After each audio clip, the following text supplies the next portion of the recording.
بسم اللہ الرحمن الرحیم، السلام علیکم جی۔ تو پی ڈی ایف کے کورس کے ساتھ اس ویڈیو میں ہم حاضر ہیں۔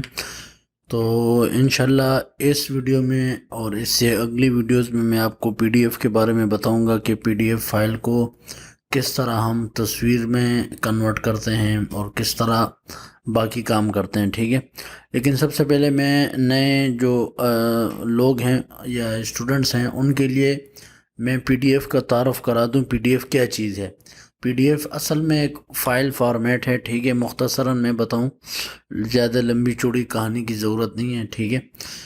پی ڈی ایف اصل میں ایڈوب کمپنی ہے، ٹھیک ہے۔ ایڈوب یا ایڈوبی بھی کہتے ہیں اسے، ٹھیک ہے۔ تو انہوں نے جو ہے 1993 میں 1993 میں اس فائل کا جو ہے اس کو نکالا۔ کیوں اس کی ضرورت؟ اس لیے آئی کہ مطلب ڈاکومنٹس وغیرہ جو ہے وہ اگر کسی کو بھیجنے ہوں یا وہ آپ دیکھنا چاہیں، کسی کو سینڈ کرنا چاہیں، ٹھیک ہے، تو اس کے لیے ہمیں ایک فارمیٹ چاہیے تھا، ٹھیک ہے۔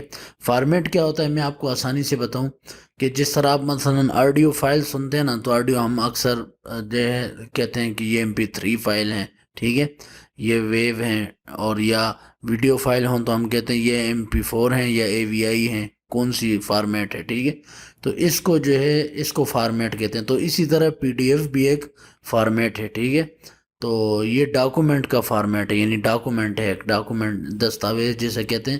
مطلب آپ کوئی CV ہو آپ کی یا کوئی سرٹیفکیٹ ہو، کاغذات ہوں، کچھ بھی ہوں، مطلب کتاب کی شکل میں آپ چاہتے ہیں کہ ان کو کوئی ایڈٹ نہ کر سکے، اور وہ میں کسی کو بھیجنا چاہتا ہوں یا پرنٹ کرنا چاہتا ہوں، ٹھیک ہے، یا اپنے ساتھ USB میں رکھنا چاہتا ہوں، تو ان کاغذوں کو اور ان ساری چیزوں کو ایک جگہ پہ اکٹھا کر کے، مطلب آپ کے پاس تصاویر ہیں یا آپ کے پاس کوئی ڈاکومنٹس ہیں، ان کو ایک جگہ پہ جمع کر کے ان سے اگر ایک فائل بنا دی جائے، ٹھیک ہے، تاکہ وہ کسی کو سینڈ کر سکیں ہم، اور وہ پرنٹ نکال سکے، اس کو وہ کھول کے پڑھ سکے، ٹھیک ہے، اس کو پی ڈی ایف فائل کہتے ہیں، ٹھیک ہے۔ یہ مشہور فائل ہے، آپ کو اس کا جو ہے نام وغیرہ سنا ہوگا، تو اس کو پی ڈی ایف کہا جاتا ہے، ٹھیک ہے۔